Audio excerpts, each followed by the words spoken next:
as my feet walk from the ashes of Qatar, I shall not fear, for in fear lies death, and Fear! Our natural instincts to flee in the sight of danger, to save us from harm. Yet, it is said to lead to death. In the Star Wars universe, one of the most iconic lines, as Yoda puts it, is fear leads to anger leads to hate, and hate leads to the dark side. Many decisions were driven by fear. Fear of losing one's loved ones, that ironically led to that very death happening.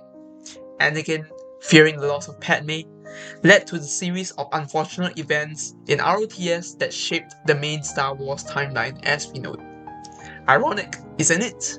One's fears can be mostly boiled down to two root causes, either past trauma or uncertainty of the future.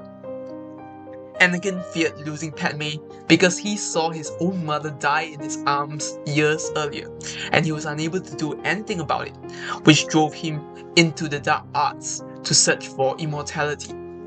Plagueis feared what came after death, and so sought to learn the way to manipulate the Force and its midichlorians to achieve immortality.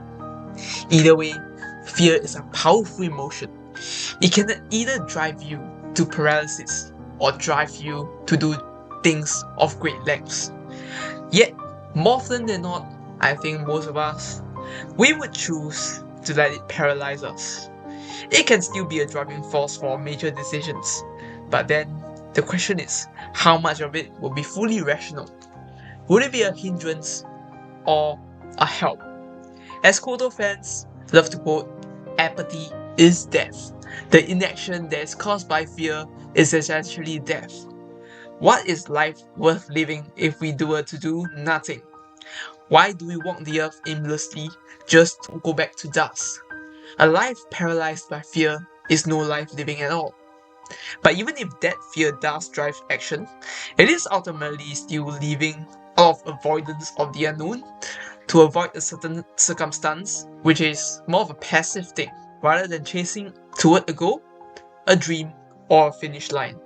This is very easy to say in theory, but it is definitely hard to live by. For some, we really just want to get by at this rate. No delusions of grandeur, just down to earth, honest living.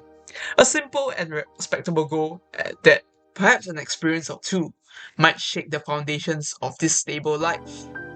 Going back to the statement, fear leads to death, spoken by Visa's mom.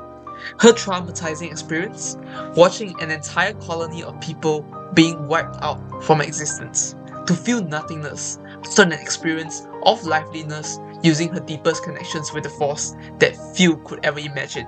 My point is, as much as we would like to distance ourselves from the negative emotion that is fear, something will always come and bite us one way or another. So it's inevitable. We all have something that we are afraid of happening again or may happen. Yet the choice is ours to rise above that, at least on an emotional level. It is okay that we can't control the circumstances, but the choices we can make, well, we better make the most of them, to not let fear govern us and to actually live. That is one of the core themes of Knights of the Old Republic 2 and Star Wars. No longer governed by fear, but rather governed by hope. Vader's redemption is driven by the hope Luke had in him. The exile picking up the Force after abandoning it for so long, there was hope right there. And maybe, just maybe, we can start living instead of walking around like meatbags.